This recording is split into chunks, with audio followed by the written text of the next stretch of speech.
Olá, pessoal.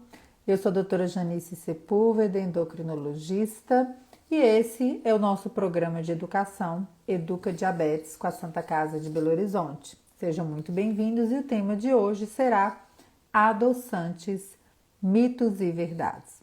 Então, oficialmente começando o nosso programa de educação em diabetes da Santa Casa de Belo Horizonte, com temas que são muito diversos, e a gente estava devendo aí, né, Débora? E o tema de hoje é adoçantes.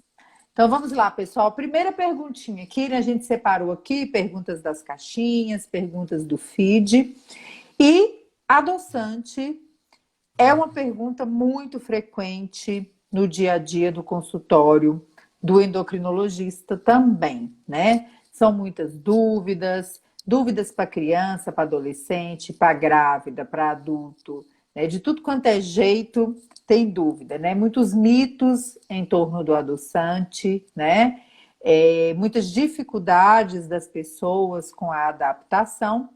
Então, o objetivo de trazermos esse tema para os nossos pacientes da Santa Casa e para todos vocês é que a gente possa colaborar, né, na jornada educacional de vocês. Então, nada melhor do que começar, né, com a pergunta básica que eu acho que é importante para muitas pessoas aí alinharem, né? O que são adoçantes e edulcorantes, Débora? Então, boa noite a todos. Para quem não me conhece, eu sou a Débora, nutricionista. Então, essa questão dos adoçantes, né, Janice? A gente sempre conversa muito sobre esse tema. A gente tinha que trazer de novo para as lives. A gente já chegou a falar dele um tempo atrás. E é impressionante como que esse assunto é dinâmico, porque já houve várias mudanças, né? Vários adoçantes novos. Toda hora acontece coisa nova. E como é um assunto polêmico, né? A gente sabe que tem várias vertentes aí, até de estudos científicos observacionais que falam sobre adoçantes, falam mal, falam bem, alguns naturais ou não. Aí de repente a gente acha que um tá até na crista da onda, de repente vem estudo e quebra tudo, né? Então realmente é uma Nada como a ciência. é um assunto que a ciência o tempo inteiro, né, está buscando, né, novos formatos, novas formas de entender se realmente é seguro ou não, se a população deve utilizar ou não. Então, assim, até a gente, quando vai fazer novamente esse tipo de assunto, a gente busca e aprende de novo, como a gente sempre fala, né?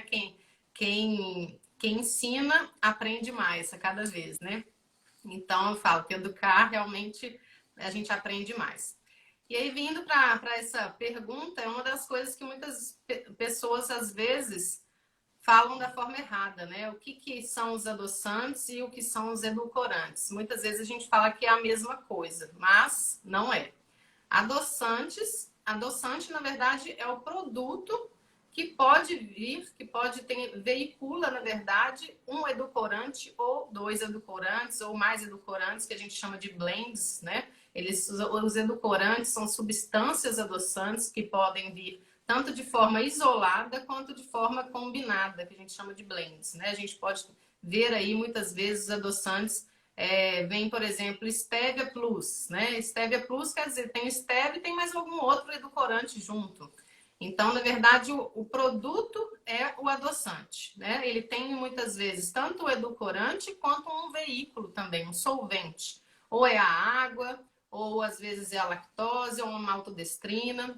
Então, na verdade, o produto realmente é o adoçante e o edulcorante é a substância que tem sabor doce. Muitas vezes o edulcorante, muitos deles são artificiais, alguns são naturais, e eles têm um poder adoçante muito grande, muito maior que o açúcar, na maioria deles, né? Com exceção dos polióis, né? Como o xilitol.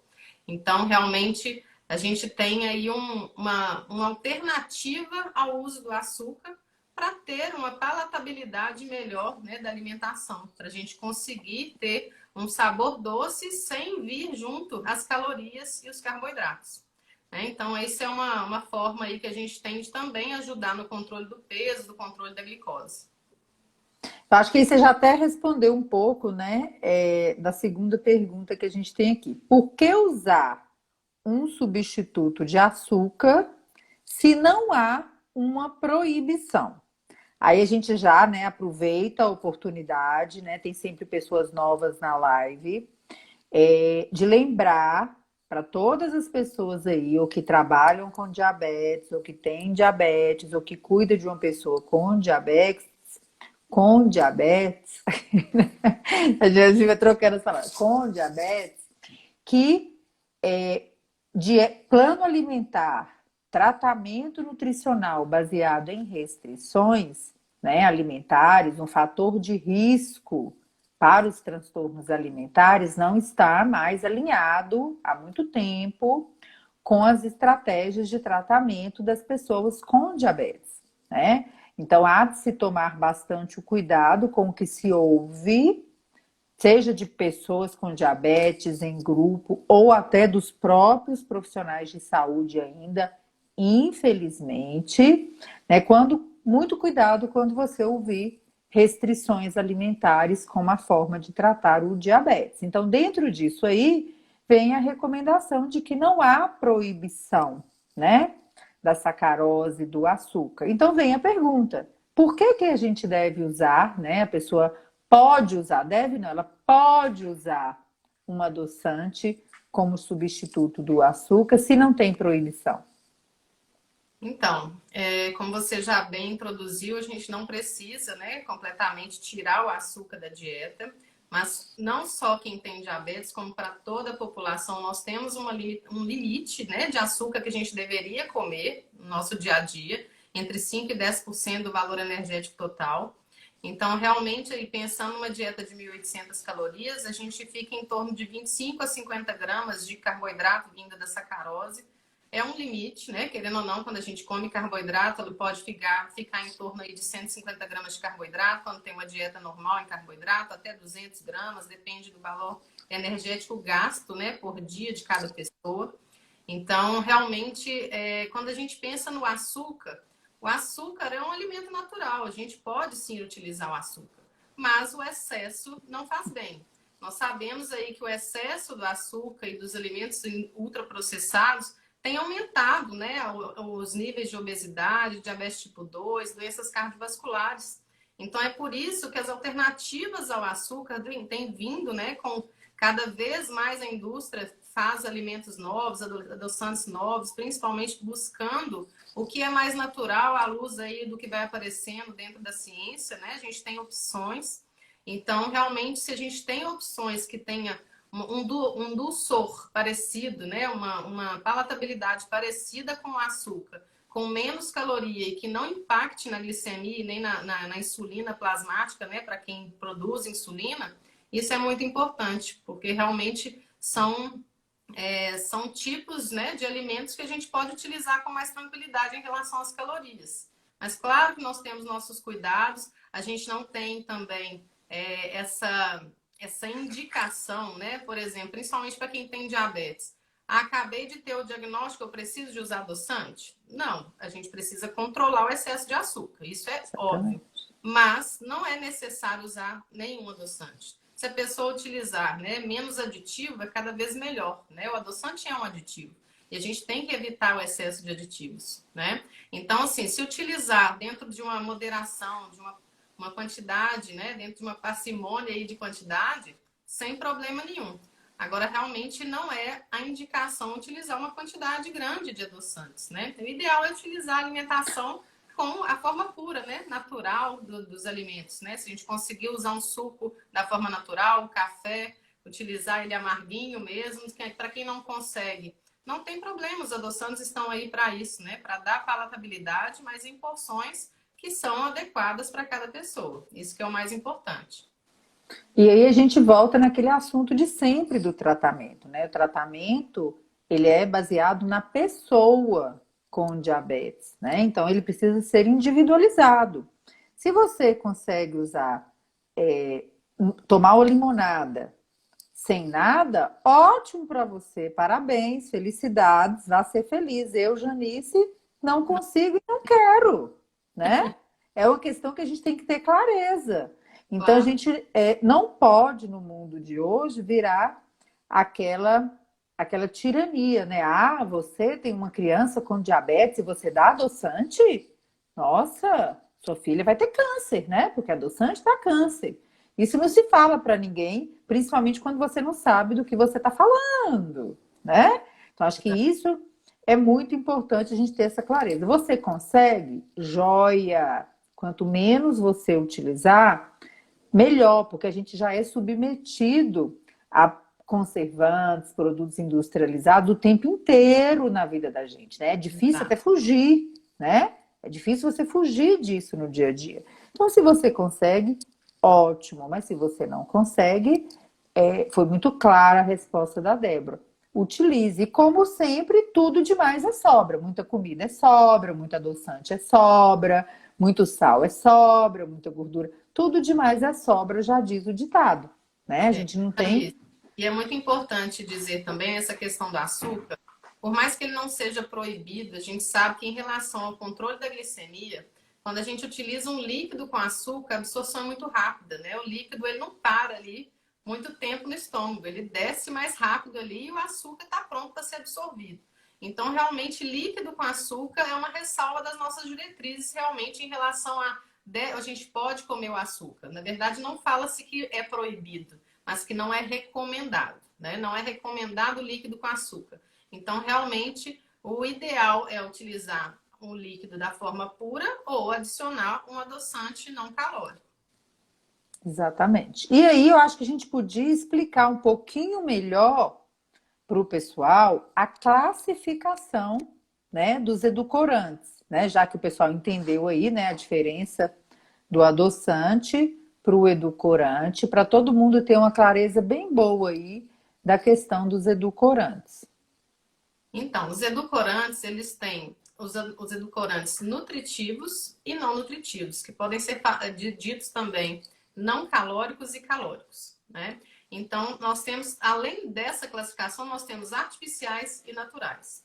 Então, geralmente, os artificiais que vieram primeiro, né? Os adoçantes que a gente está acostumado há muito tempo, que estão na berlinda aí dos estudos científicos, muitas vezes, né? Que são os artificiais como ciclamato de sódio, sacarina sódica, que é aquele, né, tradicional que você vê lá com a tampinha vermelha. Tem várias marcas, né? A gente sabe que a questão não é marca, é uma das coisas que as pessoas têm que observar mesmo, né? Que muitas vezes no consultório a gente fala assim, troca o adoçante, a pessoa troca, eu troquei de açugrim A para zero marca. cal, né? Açugrim para zero cal muitas vezes não fez mudança nenhuma.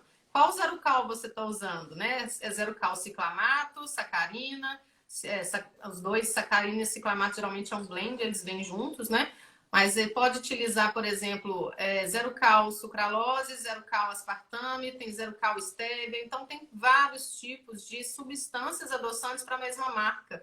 Então, é muito importante as pessoas verificarem isso. Embaixo da marca tem descrito qual é o edulcorante que tem dentro daquele adoçante. Então, o mais importante é a pessoa saber o que está consumindo, porque muitas vezes pega ali, né, no supermercado e não sabe exatamente, vai pelo preço, não sabe exatamente o que está comprando.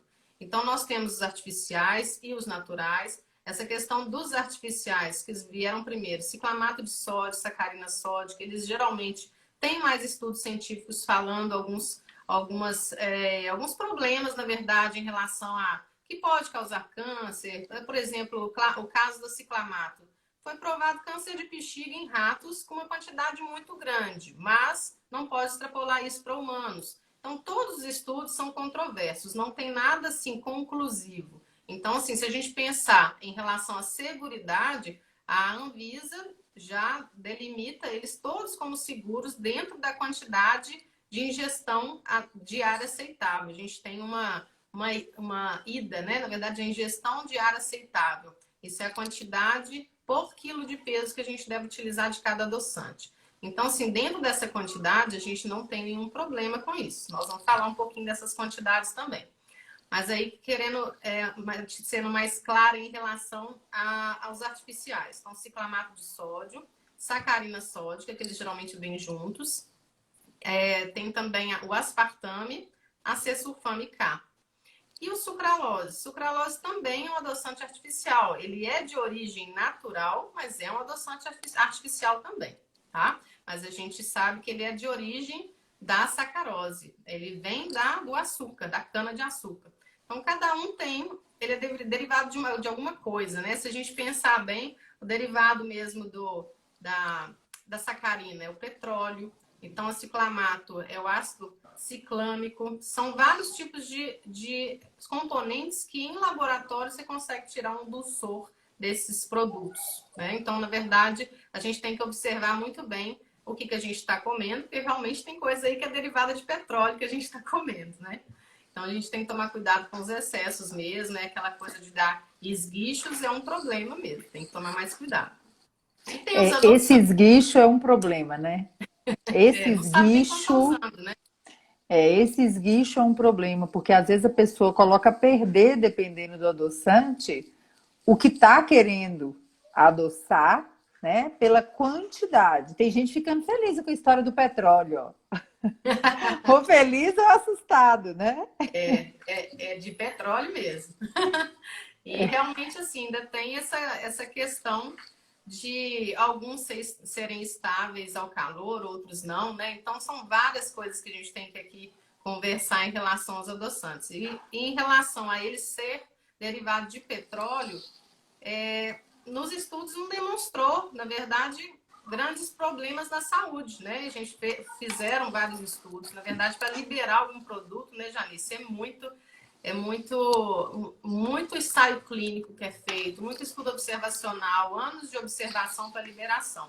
Mas, de qualquer forma, quando a gente pensa em saúde, quando a gente pensa na nossa família, a gente tem que pensar qual que é a opção melhor, né? A gente tem que pensar nisso. Quando a gente pensa na opção mais barata, a gente sabe que a gente vai encontrar são os artificiais dessa forma, os menos naturais possível.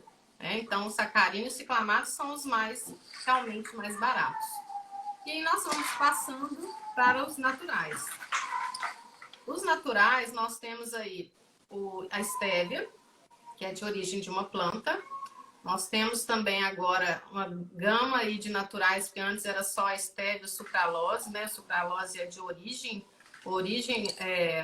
natural, mas ele realmente é feito em laboratório, então não pode dizer que ele é natural, então ele é artificial.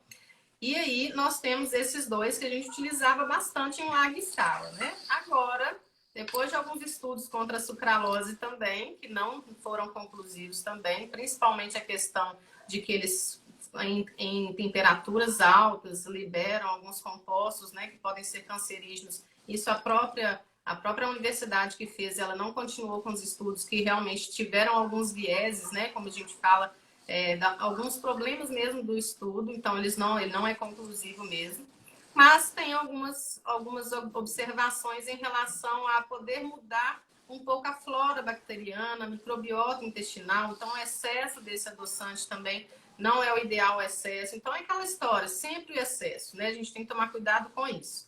Então, esses dois a gente tinha uma larga escala de uso, né? A gente tem ainda, mas nós temos agora cada vez mais a participação no mercado dos polióis, né? Que seria o xilitol, o eritritol.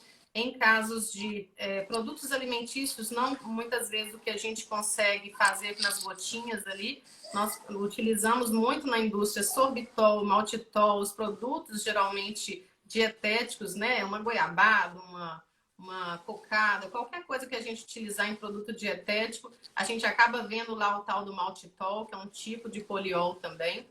E o poliol, ele é de origem natural. É um álcool de açúcar, é um tipo de carboidrato também. É um tipo de açúcar também. Só que ele não aumenta a glicemia como a sacarose, como o açúcar comum. Então, ele tem um valor energético menor. Por exemplo, o xilitol, ele tem um valor energético 40% menor que o do açúcar. Só que o eritritol, ele é praticamente zero. Ele não é calórico. É insignificante a quantidade de calorias do eritritol. O eritritol está mais novo aí, o pessoal utiliza bastante o xilitol há algum tempo e agora veio o eritritol aí com essa força total, até porque ele não dá tantos efeitos gastrointestinais como o xilitol dá, então bem interessante isso.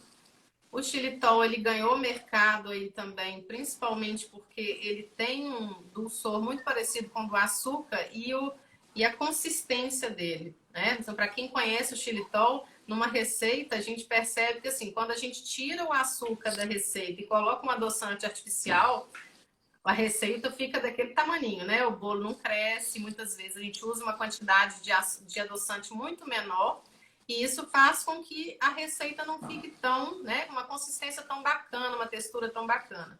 Então, realmente, quando a gente utiliza o xilitol, utiliza a mesma quantidade, uma desvantagem, entre aspas, do xilitol é essa, porque ele tem a mesma quantidade que você usa de açúcar, você usa de xilitol. Isso parece uma desvantagem, porque para os outros adoçantes eles são 300 vezes mais doces, por exemplo, no caso do stevia, do sucralose 600 vezes. Então, assim, a quantidade do dulçor desses adoçantes é muito superior ao sacarose, né, ao açúcar comum. E o xilitol é igual a do açúcar. O do eritritol ainda é um pouco menos, é 60% a 70%. Quando você vai fazer um bolo com eritritol, para equiparar, você tem que pôr mais eritritol. Então, ele não tem aquela mesma consistência do xilitol. Então, assim, é muito interessante que os polióis vieram agora para ajudar nessa parte de melhorar a consistência dos produtos diet, mas também, claro, tem que ter moderação. Né? Como tudo na vida, tem que tomar mais Como tudo cuidado. na vida.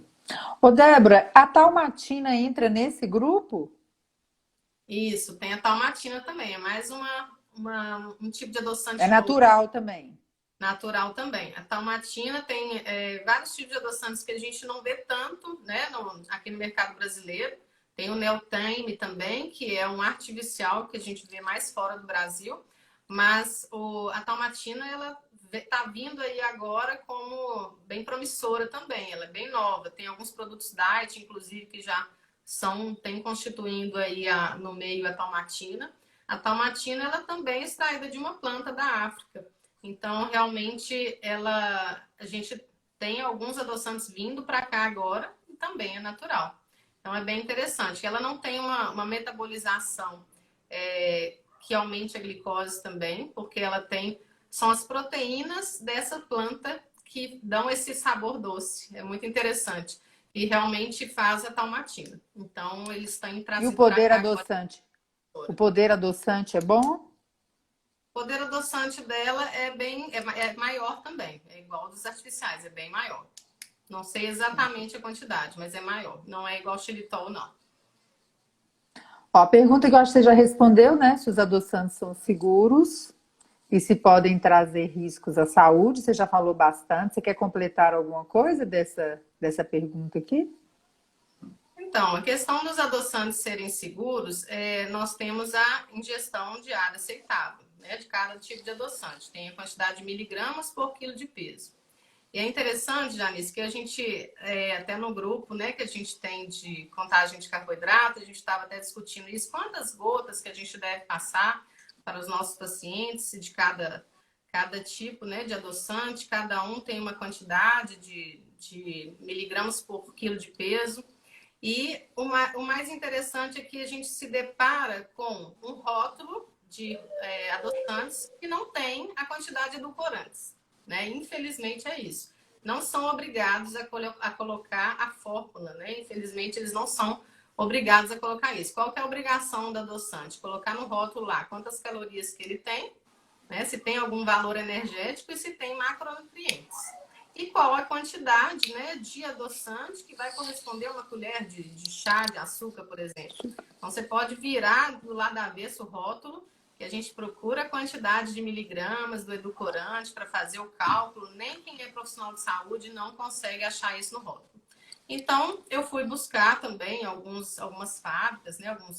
Por exemplo, procurei Zero Cal, Linear, procurei algumas fábricas principais, por exemplo, até essas, o Fim, que geralmente são marcas que têm vários tipos de adoçantes. Então, poderia, né, tirar essa dúvida de uma forma mais tranquila.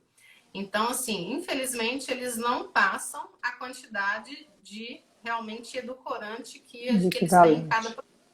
Eles não são obrigados a passar a fórmula, mas colocam que está tudo dentro, né, da quantidade certa que a Anvisa fiscaliza e tudo mais, que está tudo dentro da segurança, né? Então, infelizmente, eles não passam. Mas a gente tem um material muito interessante da linha que foi distribuído para alguns nutricionistas, E aí passa a quantidade, por exemplo, de estévia, de sucralose, que seria para mais ou menos uma pessoa de 70 quilos. E aí a gente se depara com algumas coisas que parecem ser difíceis de chegar, mas quando a gente pensa numa criança, não é. Então, por exemplo, para estévias, mesmo sendo um adoçante natural, nós temos um valor, uma quantidade máxima que a gente deve utilizar, que seria em torno de 108 gotas ou 10 sachês por uma pessoa de 70 quilos. Aí a gente começa a fazer o cálculo para uma pessoa, por exemplo, de 20 quilos, uma criança de 5 anos, por exemplo. Quantas gotas dariam mais ou menos? Dariam 3 sachês e 30 gotas. Ou seja, Por 3 dia. sachês por dia. Ou seja, 3 sachês é muito fácil, né? Para quem toma, às vezes, um suquinho aqui, uma coisinha ali, uma chocolatada lá. Então, é por isso que é muito importante a gente mudar também os tipos de adoçante, fazer o uso dos mais naturais e também observar essa questão dos produtos industrializados que a gente está usando. Às vezes está utilizando uma quantidade grande de produto diet e só está contando lá que toma, por exemplo, 2 sachês com um suquinho que a criança leva para a escola por dia, ou algumas gotinhas, mas tem às vezes um iogurte zero, que é o mesmo tipo de adoçante, às vezes tem algum tipo de biscoito, algum tipo de pãozinho que possa ter um docinho diet. Então, assim, tudo isso deve ser observado. E o mais interessante, o mais importante é a gente conseguir também ter uma variação de adoçantes. É por isso que tem tantos no mercado e é por isso que realmente as empresas fazem muitas vezes edulcorantes, vários tipos do mesmo produto, para não ter uma exposição a um só tipo de adoçante. Né? A gente poder utilizar o bom de cada um, né? Um tem um poder de doce melhor, sem ter aquele amargo no final, né? Que alguns têm. E o outro tem mais estável, é resistente ao calor. Por exemplo, o aspartame, ele não é resistente ao calor, os outros são. Então, é muito importante fazer esse rodízio e observar quanto está usando. Usar cada vez menos é o ideal também, né? Em relação à sucralose, já é uma quantidade maior, a gente já fica um pouquinho mais tranquilo. Seria em torno de 142 gotas, não, desculpa, 500 gotas para 70 quilos e 142 gotas para uma criança de 20 quilos. Claro que isso a gente não vai utilizar, né? Pelo amor de Deus, né, gente? 142 gotas mesmo para uma criança de 20 quilos já é uma quantidade grande, mesmo com adulto já é também, né? Então, Tem que depende. passar o dia inteiro bebendo alguma coisa para usar adoçante. Para usar aqui. Então, assim, a maioria é muito difícil chegar nessa quantidade. Os outros artificiais, ciclamato, sacarina, pelos dados antigos que a gente tem dos adoçantes, que antes eram mais revelados, era bem mais também, era no nível da sucralose. A estévia que é uma necessidade um pouquinho menor, porque tem esse medo da toxicidade da planta. Mas realmente não tem assim um risco muito grande se você utilizar dentro das quantidades, né, razoáveis que a gente deveria utilizar. Então, isso é o mais importante. É bom que você já respondeu a pergunta então, né? Que como saber se estou utilizando uma quantidade adequada, né? Então esse limite aí, ou seja, não precisa ficar fazendo conta, né, Débora? Porque é muita gota. Se você não estiver esguichando, estiver colocando as gotas, comendo, usando sem abusar, sem amargar, sem exagerar, sem comprar 2 frascos, 3 de adoçante por semana, isso significa automaticamente que, independente da escolha, você está ali dentro da meta, né? Então, acho Mas que é saber também que quanto mais gotas coloca alguns tipos de adoçantes, mais amargo pode ficar, né? Às vezes a pessoa está querendo deixar mais doce e está ficando mais amargo. Então, realmente, o menos às vezes é mais nesse tipo de produto, né? Tem que tomar muito cuidado com isso. Depende do tipo de adoçante, não vai aumentar o doce. exatamente. A Érica até colocou uma observação importante aqui: usar gotas e não jato, né, de adoçante. Adorei, Isso. né? Usar gotas e não jato. Muito bem, Érica. Já li, Adorei. inclusive, mais uma questão da ingestão que a gente deveria utilizar em relação aos polióis. Nós não temos uma quantidade esclarecida de um limite, por ser mesmo de fonte mais natural.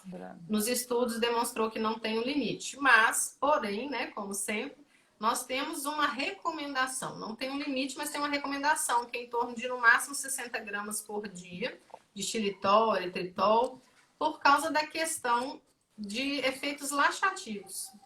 Tá? Então, na verdade, assim, nós temos, para quem utiliza muito xilitol, muito poliol, pode observar que às vezes dá um pouquinho mais de gás, extensão gástrica, pode dar uma diarreia osmótica, que realmente puxa a água aí do meio do corpo mesmo para as fezes, né? E acaba aumentando o efeito laxativo.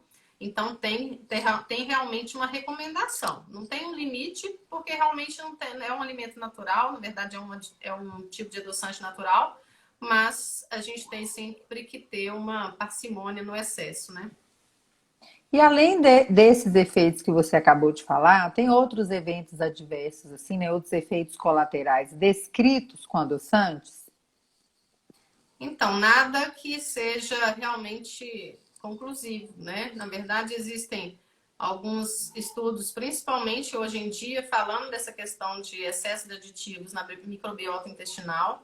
Essa questão da microbiota intestinal, ela está cada vez mais, né, ganhando espaço na nossa área científica, né? Tanto mostrando que tem associação, né, com essa desbiose intestinal, que tem associação com a barreira, né, que nós temos ali intestinal, ela fica mais permeável a compostos que realmente podem atrapalhar a nossa imunidade, podem atrapalhar a nossa resistência à insulina, pode realmente ter, inclusive, um risco maior de diabetes tipo 2. Então, tem realmente vários tipos de hipóteses hoje em dia e doenças cardiovasculares também. Então, a gente tem estudado muito, né, o intestino, mas são realmente muitos estudos ainda pouco conclusivos, mas que demonstram que já fazem realmente, por exemplo, a microbiota de quem é magro ou quem é um pouquinho mais gordinho é diferente. Então, isso eles já demonstram que tem uma relação com a obesidade muito grande, a questão da mudança da Exatamente. microbiota intestinal,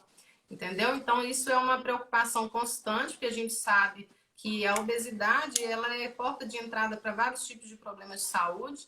Então, uma das vertentes maiores é a observação de efeitos teratogênicos, carcinogênicos, a questão da microbiota intestinal, mas realmente nada é conclusivo ainda.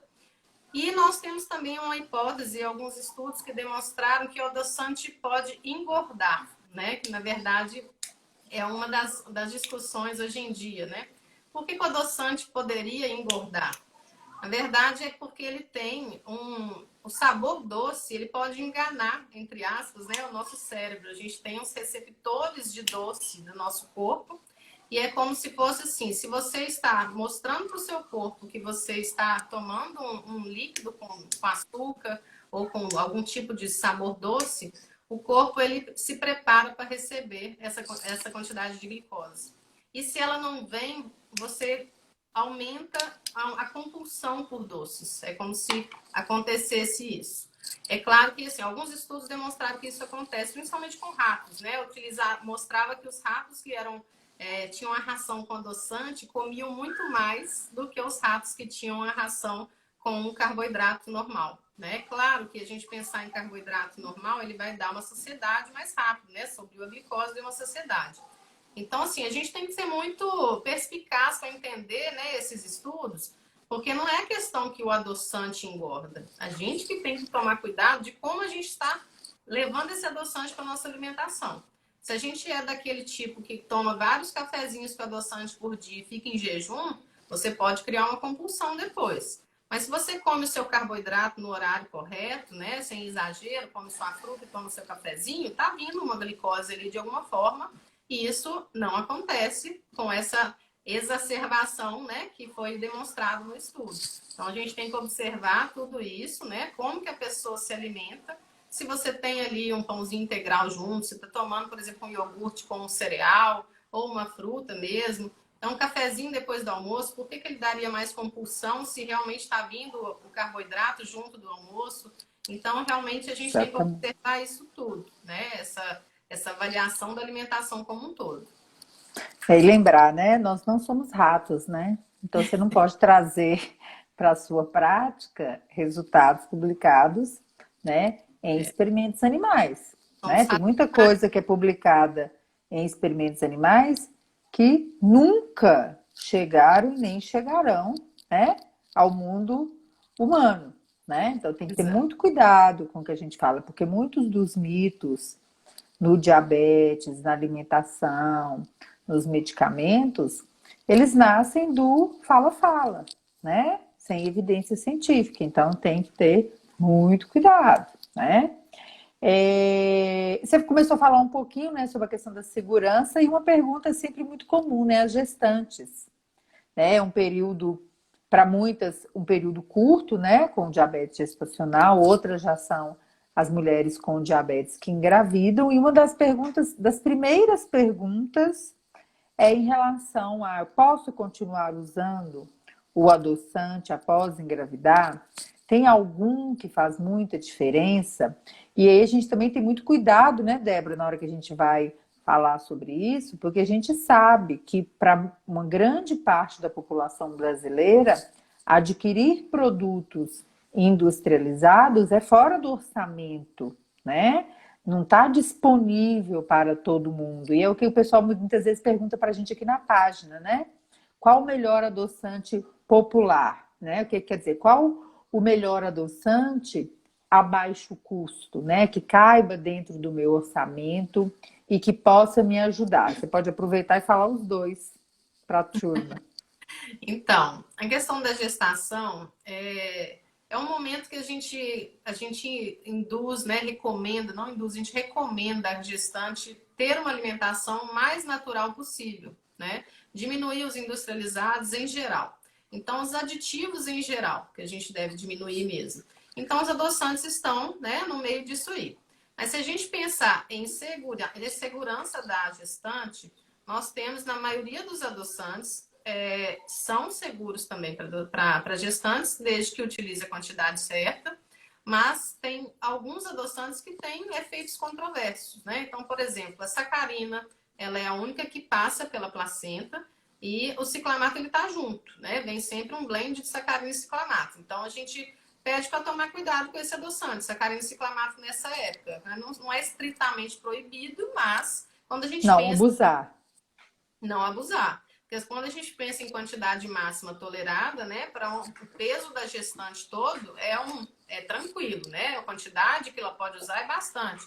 Mas quando a gente pensa no tamanho do feto que está ali dentro, que está recebendo aquele aditivo, né, tudo é muito para ele, né? Porque ele é muito pequenininho. Então, realmente, a gente deve utilizar o mínimo possível, principalmente desses adoçantes artificiais, e lançar mão somente dos naturais, principalmente para as nossas gestantes. Tem diabetes gestacional, diabetes tipo 1, tipo 2, tem que continuar e principalmente tem que fazer um controle da glicose muito restrito, né? Então tem sim que lançar mão dessas alternativas ao açúcar.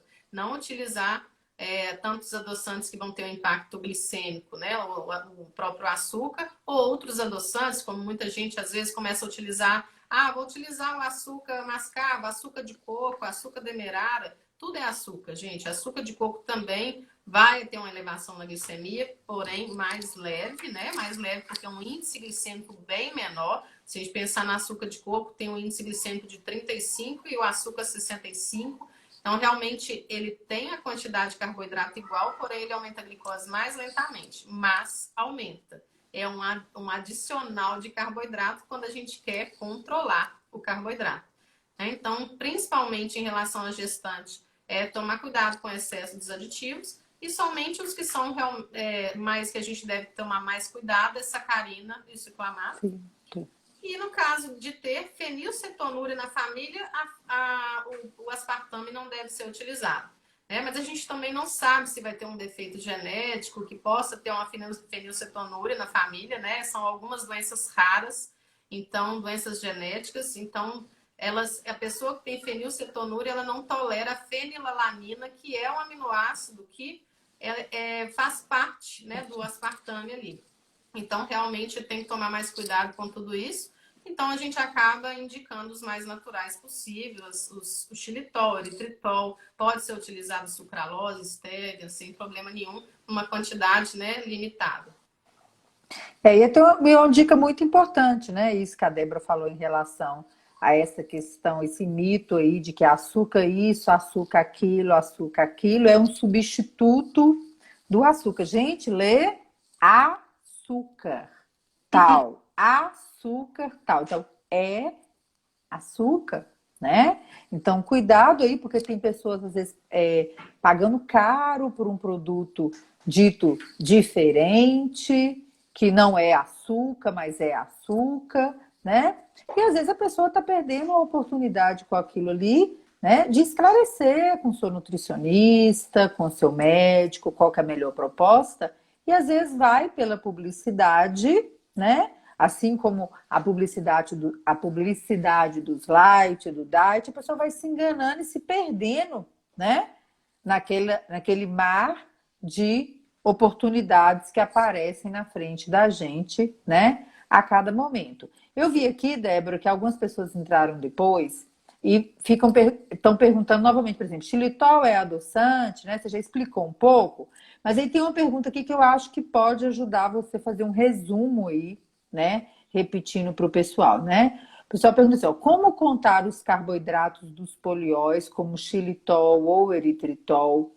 Tem diferença, né? Aí você aproveita e repete para o pessoal a questão aí, né? Do adoçante, do edulcorante, faz uma revisão aí para a turma que entrou depois. Então, como a gente já disse bem, o adoçante é um produto que veicula os edulcorantes, né? Na verdade, os edulcorantes são as substâncias que dão sabor doce. Então, essas substâncias se chamam edulcorantes e pode ter, né, dentro de um adoçante, um blend, que seriam mais adoçantes juntos, mais edulcorantes juntos, ou então, de forma isolada, um edulcorante somente.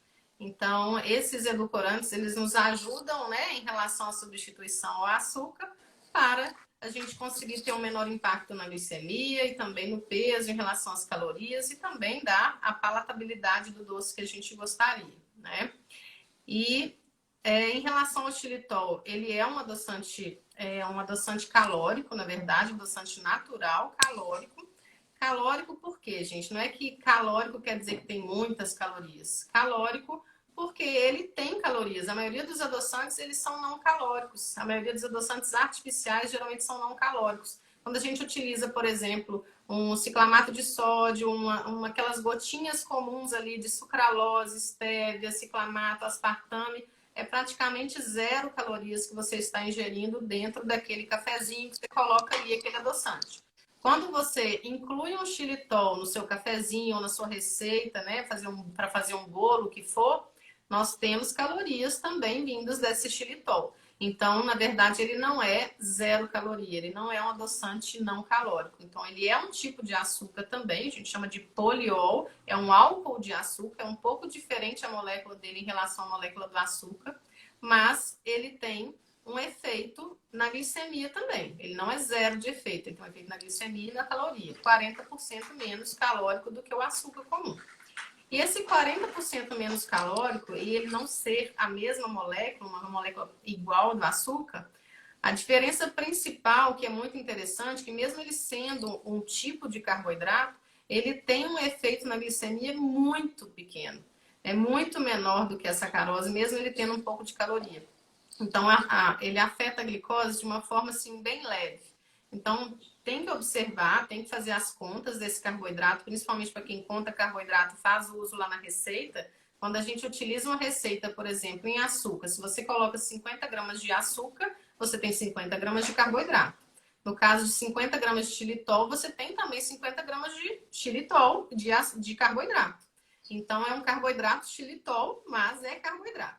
Mas como que a gente calcula isso? Nós devemos calcular metade da quantidade. A gente fala que a gente está calculando os carboidratos líquidos, os carboidratos que realmente vão ter efeito na glicemia.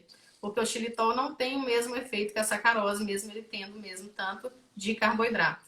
Então, realmente, é essa observação que a gente tem que fazer. Você tem que fazer as contas, olhou lá no rótulo nutricional, 15 gramas de uma colher de xilitol tem 15 gramas de carboidrato, nós vamos calcular, então, 7,5 gramas. Então, a gente faz o cálculo de metade dessa porção. Esses são os net carbs que a gente fala, que são os carboidratos líquidos que nós devemos calcular em relação aos polióis. Mas todos os polióis são iguais? Não. Eritritol não se calcula nada. Eritritol não tem um valor energético. Então, por isso que a gente tem que conhecer muito bem, fazer um bom acompanhamento nutricional, né, com Quem não conhece tanto desses adoçantes, do que está usando, procura um nutricionista se tiver dúvida, porque realmente cada tipo de poliol tem um valor energético. Exatamente. Quem entrou na live depois, volta, assiste de novo, pega um caderninho, anota os nomes, né, gente? Que é por isso que a educação em diabetes é fundamental, porque é humanamente impossível que qualquer equipe de saúde consiga passar para todos os pacientes todos os detalhes de tudo que precisa no tratamento. É impossível, nem se fizesse consulta todo dia, porque é sem fim, né? Então, quando a gente vem numa live falar de um ponto que é o adoçante, fica aqui falando 1 hora, né? Não dá para falar 1 hora numa consulta de nutrição só dos adoçantes, né? Então, pega o caderninho, anota, faz as observações. Quando for no supermercado, olha com outro olho, né? Pega o bloquinho ali de anotação, tira uma foto do rótulo, né? Se você conseguir enxergar alguma coisa no rótulo do adoçante. É interessante. O pessoal está perguntando aqui do tal e qual, que para quem tem tempo de diabetes aí, utilizou muito tal e qual, Tal e né? qual. O tal e qual ele é um adoçante para forno e fogão. Então, para quem não conhece os adoçantes, gente, tem adoçantes que são específicos para forno e fogão. Os polióis podem ser utilizados para forno e fogão, como xilitol, eritritol, mas não são todos os adoçantes artificiais que podem, como a gente já conversou sobre a questão do aspartame, ele não é resistente ao calor. Então, se você coloca lá um adoçante, o aspartame de gotinha no meio da sua receita que vai para o fogo, ela vai perder o poder de adoçar, tá? Ela vai ficar sem graça lá no final, quando você achar que tá gostoso aquele mingauzinho de aveia com adoçante aspartame, ele perdeu o doce. Tá? Então, ficar de olho nisso, tá, gente? Ele não é resistente ao calor, no caso do aspartame. Então, o tal e qual, ele é um adoçante, na verdade, como é um adoçante para forno e fogão, ele tem veículos também, que um dos veículos é a maltodestrina. Além do ciclamato e sacarina, que é o adoçante que está ali para poder colocar no forno e fogão e ele ficar com sabor doce, ele tem que ter essa consistência ali que vai dar o pó para a massa, porque a quantidade de ciclamato sacarina no pozinho vai ficar muito pouquinho. Então, geralmente precisa de um veículo a mais. E esse veículo geralmente vem a maltodestrina junto. Então, às vezes a gente pensa assim, não vou usar o xilitol, porque o xilitol tem carboidrato, eu vou usar o ciclamato porque ele é zero. Mas, se for forno e fogão, vai ter um veículo também que é a maltodestrina, e a maltodestrina é um tipo de açúcar também. Então, no final das contas, nós vamos ter que contar com esse carboidrato tal e qual também, tá? Então, o tal e qual ele tem um pouco de carboidrato, mas pode ser utilizado, é uma das opções. Então, realmente, é mais uma das opções que a gente tem.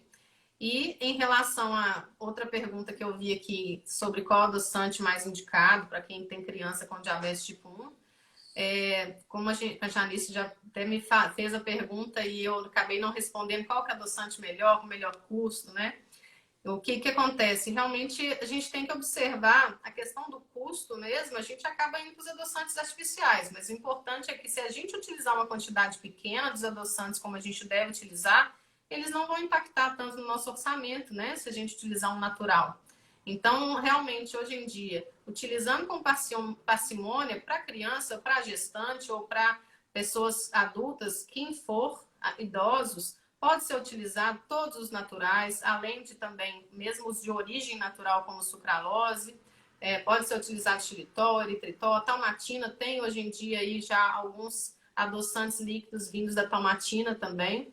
O stevia, são todos muito bons. Vai pelo paladar de cada um. Às vezes o stevia tem um gostinho mais amargo, né? Então, indo de acordo com a quantidade pequena, não tem problema nenhum. Pode utilizar qualquer um desses. Muito bem. Ó, perguntaram aqui também. Refrigerante zero. Pode? Já dá uma puxada aí para o adoçante dele. Então, gente, olha, para quem tem diabetes, refrigerante com açúcar não pode mesmo. Então, se for tomar refrigerante, é zero, né? É o que eu falo com os meus pacientes. Não é um alimento. Primeira coisa, refrigerante não é alimento, né? Então, não é algo que a gente indica, recomenda, mas se for tomar, tem que tomar o zero. Então, realmente, tem vários tipos de adoçantes. Muitas vezes as pessoas falam assim, o refrigerante zero não pode tomar porque tem muito sódio. Gente, isso é o mínimo do problema em relação ao refrigerante.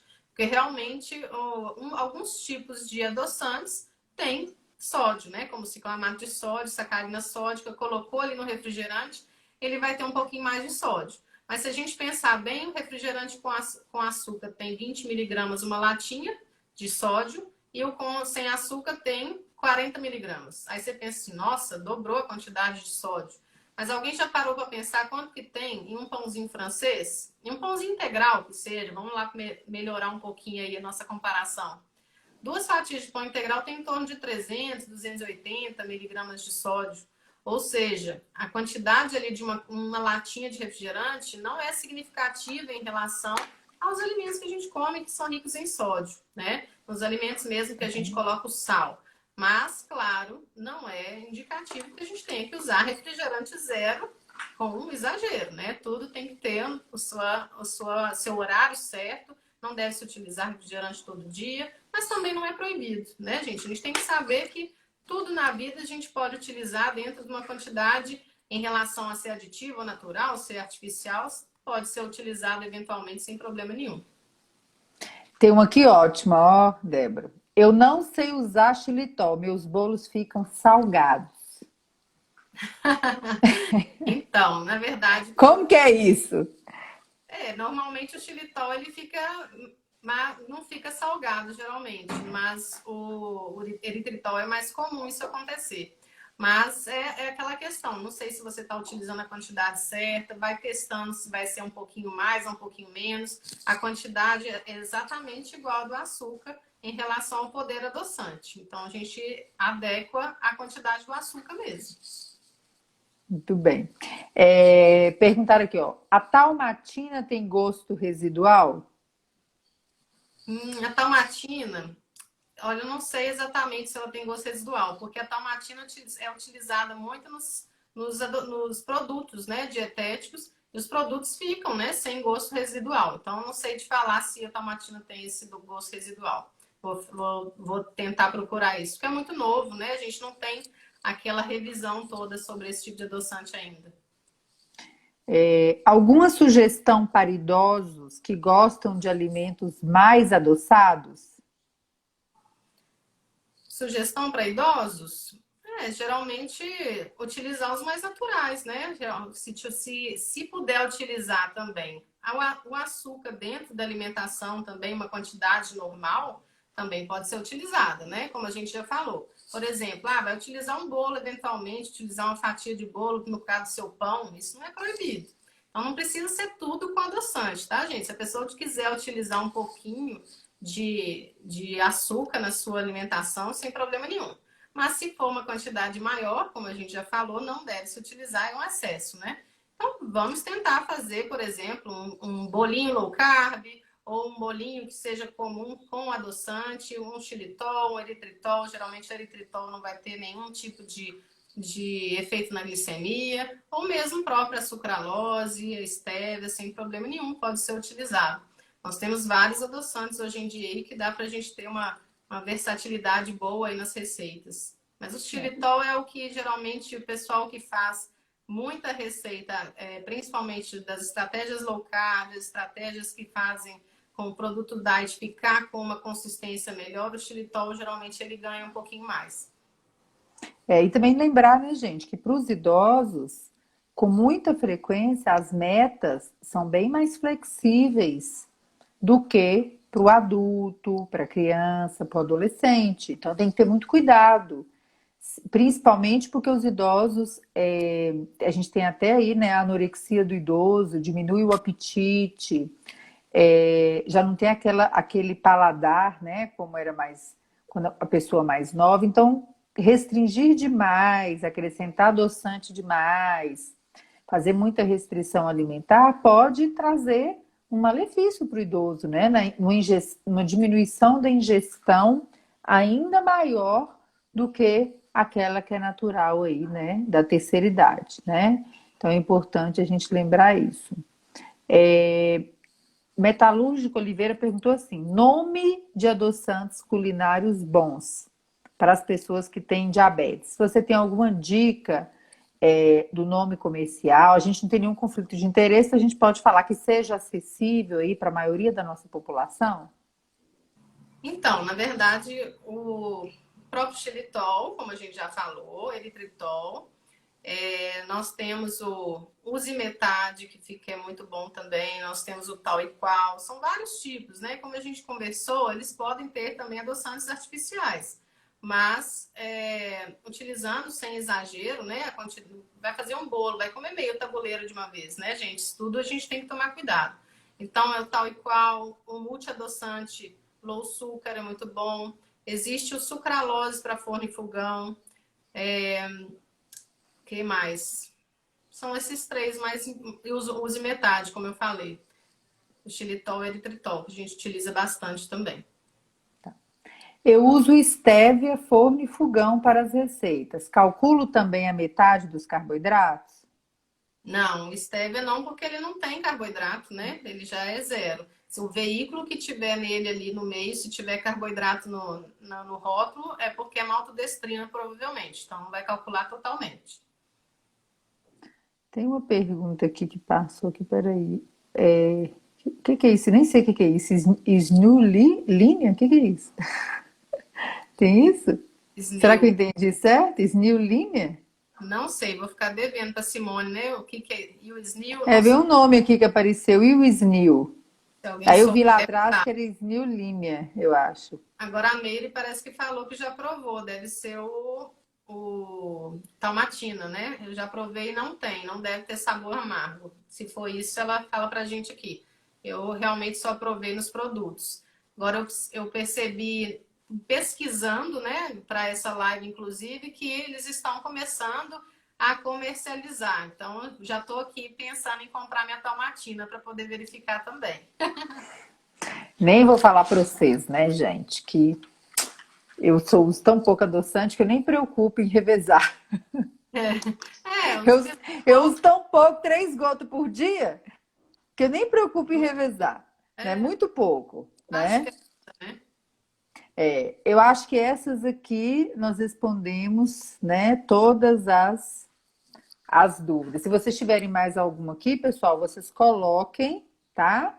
Para a gente poder responder. E por fim, né, que eu acho que é muito importante, a gente sugar aí, né, pessoal, da Débora, um, um geral do entendimento para quem pegou a live aí pela metade, né? Eu acho que um resumão, a Débora fazer um resumão aí para gente do adoçante no dia a dia, né? Como que isso tem lugar dentro da consulta nutricional, das orientações nutricionais, independente do diabetes, já que muito mais prevalente do que o diabetes é o sobrepeso e a obesidade, um grande fator de risco para o diabetes. Às vezes, a maioria das pessoas que às vezes estão aqui na página tem um vínculo com diabetes e às vezes esquecem, né, do cuidado com si, com a sua família, com seu marido, com a sua esposa, com o outro filho que não tem diabetes,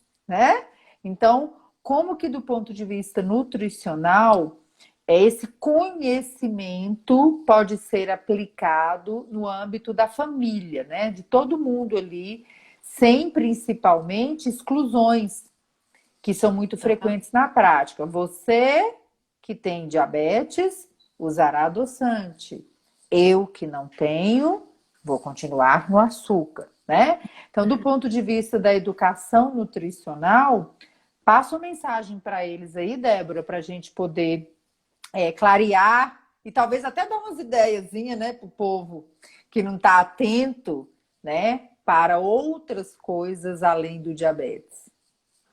Então, na verdade, desde o nosso último guia alimentar da população brasileira, né, que tem preconizado tanto aí a diminuição dos alimentos industrializados, né, e principalmente a diminuição dos ultraprocessados, os processados, utilização mais natural, não só para quem tem diabetes, não só para quem tem obesidade, para a gente prevenir doenças crônicas no futuro, né? Para a família em geral, é importante que a gente reduza o excesso de açúcar. É interessante a gente ver alguns estudos que mostram que simplesmente só da pessoa utilizar refrigerantes com açúcar já tem, se você diminuir, tirar, por exemplo, colocar o refrigerante sem açúcar no lugar do com açúcar, você já diminui em torno de no seu IMC em 1 mês, 2 meses. É impressionante como que os estudos demonstram que o líquido açucarado, os alimentos ricos em açúcar, tem realmente uma causa muito importante nessa questão da epidemia de obesidade que nós temos hoje, né? Então a gente precisa parar para pensar nisso, que não é só nosso familiar que tem diabetes ali que precisa fazer, ou só a gente, né? Aqui em casa, por exemplo, sou eu e o Jorge, eu e meu filho, nós temos diabetes, mas não é desde quando eu tive realmente meu diagnóstico, a minha família inteira fez mudanças, né? Porque a gente não tem realmente uma pessoa com diabetes, nós temos uma família que tem diabetes e tem uma pessoa, a genética da família, né? Então, uma pessoa ali desenvolveu, mas a genética da família.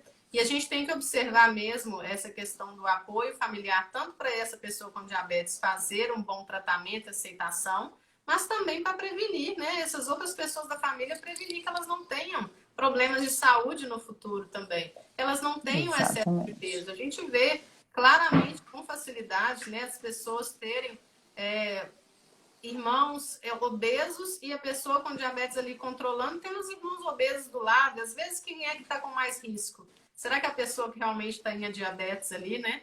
Então, a gente tem que realmente pensar isso como um todo, observar o que a gente pode fazer para melhorar o controle do peso, da alimentação em geral, ser mais natural, diminuir os aditivos, mas se eles forem necessários para ter uma alimentação com menos calorias, menos impacto glicêmico, a gente precisa utilizar sim, sem problema nenhum, né? Mas claro, como a gente já falou muito bem, tem realmente que ter uma parcimônia, uma moderação na quantidade, não dá para fazer esguichos, tem que contar as gotinhas o mínimo possível.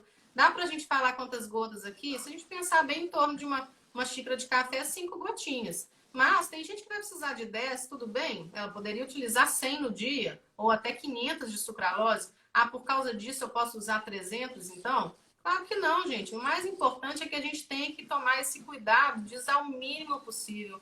Porque o aditivo não está vindo só no adoçante, ele está vindo de várias outras vertentes aí da alimentação que a gente não sabe, né? Uma metralhadora, né? De tudo quanto é lado aparece. Simplesmente tudo obscuro. Se a gente come um embutido, tem um nitrito, tem uma coisa aqui, tem outra ali. Então, se a gente verificar aquele tanto de ingredientes dos alimentos industrializados, a gente assusta. Tem um monte de nome que a gente não sabe o que é. Fala a verdade. Vocês podem ver aí. Qualquer pacotinho que tem na vida de vocês aí, que vem do supermercado, tá aí no armário de vocês, vocês vão ver. Tem muito nome que a gente não sabe o que é. Ou seja, muito aditivo, muito conservante. Então, a vida agora é tentar desembalar menos, né?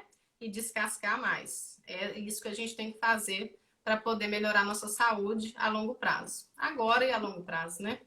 E às vezes as pessoas não têm noção, né? Por exemplo, um tempo atrás aí eu atendi um paciente no consultório com um controle muito pobre do diabetes, né? Uma glicada muito elevada, usando altas doses de insulina, acima do peso, e conversa vai, conversa vem, né? Depois de mais de 1 hora de consulta, ele, doutora, eu só tenho uma perguntinha para te fazer. Eu preciso parar de tomar o refrigerante? Aí eu só cruzei os braços assim, né? Como é que é a história do refrigerante? Uma PET de 2 litros de refrigerante normal por dia. Eu falei, mas moço, por que você não falou isso no primeiro minuto? Que eu já tinha resolvido esse problema das glicose. Né? Por quê? Qual que foi o acordo? Primeira coisa que você vai fazer, ou vai trocar isso por uma limonada, por uma outra coisa, ou por um refrigerante, né? Zero. Foi uma coisa incrível. Em 10, 15 dias que ele voltou no consultório, sem fazer um ajuste na receita, ele já tinha perdido uns 3, 4 quilos. Imagina você tomar uma PET normal por dia. Ele tinha perdido peso, as glicemias tinham caído demais a ponto de eu começar a reduzir as doses, e isso já fazia parte da rotina dele há anos. Anos. Então, gente, a gente precisa ficar muito atento com os pequenos detalhes que fazem grande diferença no tratamento da saúde no tratamento do diabetes. Com isso, a gente não está dizendo para você ser xiita e não tomar mais refrigerantes. Mas ter cuidado, porque nem barato é, né? Nem barato é. Você vai comprar uma PET hoje aí de 2 litros de uma Coca-Cola, é 9 e tanto, R$ 10, dependendo de onde você compra, é 13, né? Então, muito cuidado com essas escolhas, né, que aumentam o seu custo, diminuem sua saúde, dificultam o controle do diabetes, agem no ganho do peso, né, que é uma preocupação muito grande, até para as pessoas que têm diabetes tipo 1, que 10, 15 anos atrás não era uma preocupação o ganho de peso, né? Hoje já é. Muito cuidado, né? Porque como a Débora bem disse no começo da live, toda hora aparece um estudo novo. O que é garantido hoje pode não ser mais garantido amanhã, né? Ciência é isso, são novas descobertas a cada momento e a gente precisa alinhar isso aí, né? Com a saúde, com respeito ao seu corpo, né? As suas escolhas. Então, não é só questão, eu vou parar de tomar refrigerante para ter menos celulite, né? Eu tô malhando, então não vou tomar refrigerante. Não, é a constância, são as metas, né? São os objetivos. Quer tomar? Toma, né? Mas cuidado, né? Com o que você está tomando, com a quantidade, com a frequência, né? Com os exageros. Acho que isso é o mais importante em tudo, né? Seja um doce, seja um refrigerante, seja uma comida gordurosa, seja uma comida salgada, tudo precisa de um limite, né? Então, pessoal, eu vou deixar a minha despedida aqui, né? Agradecer a Débora, mais uma live do nosso programa de educação em diabetes da Santa Casa de Belo Horizonte.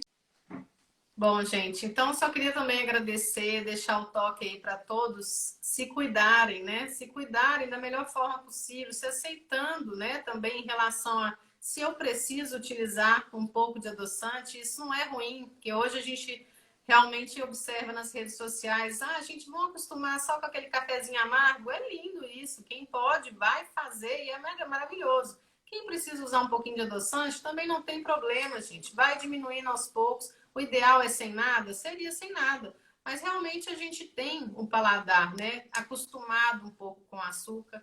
E quando a gente vai fazendo essa mudança gradativa, fica muito mais fácil, mais tranquilo. E se precisar, ficar mantendo aquelas 3 gotinhas depois para dar um pouquinho de doce, não tem problema, não vai fazer mal algum. Então, observar realmente que tem coisas que o excesso de restrição só vai trazer mais sofrimento, então não há necessidade.